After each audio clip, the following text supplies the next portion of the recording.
Gideon and the 300, the victory of the unlikely. Gideon's call. During a time of Midianite oppression, Israel lived in fear, hiding in caves and mountains. Gideon, a simple young man and the least in his family, was threshing wheat in a winepress to keep it hidden from the enemy. It was there that the angel of the Lord appeared and said, "The Lord is with you, mighty warrior."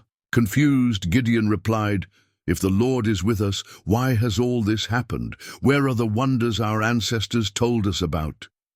The angel responded, "Go in the strength you have and save Israel out of Midian's hand. Am I not sending you?"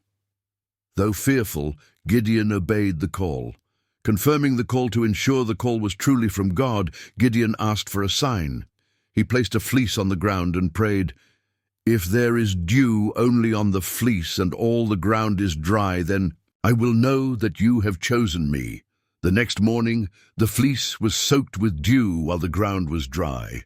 Still uncertain, Gideon asked for another sign, that the fleece remained dry while the ground was wet. God answered again. Convinced, Gideon prepared to gather an army. The selection of the 300 Gideon assembled 32,000 men, but God said, "You have too many men." Israel might boast that their own strength saved them. God instructed Gideon to send home anyone who was afraid, leaving 10,000 men. Even then, God said it was too many. At a stream, God observed how the men drank water. Only 300 who lapped water with their hands were chosen. "With these 300 men," God said, "I will save Israel." The divine plan God gave Gideon an unconventional strategy. He divided the 300 men into 3 groups, each armed with a trumpet, an empty jar, and a torch inside the jar. At night, they surrounded the Midianite camp. At Gideon's signal, the men blew their trumpets, smashed their jars, and shouted, "A sword for the Lord and for Gideon!"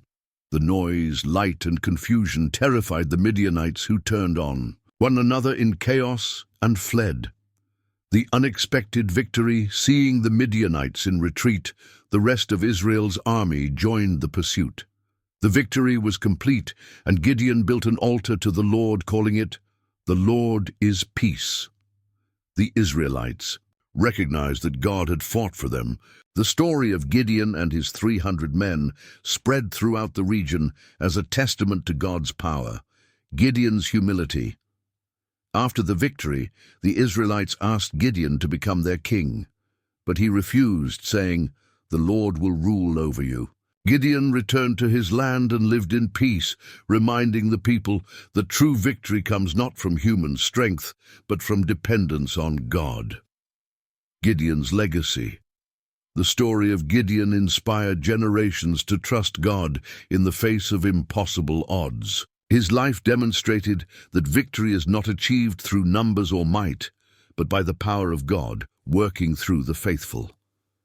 The altar he built stood as a symbol of peace and divine faithfulness, reminding Israel that true triumph is a gift from God.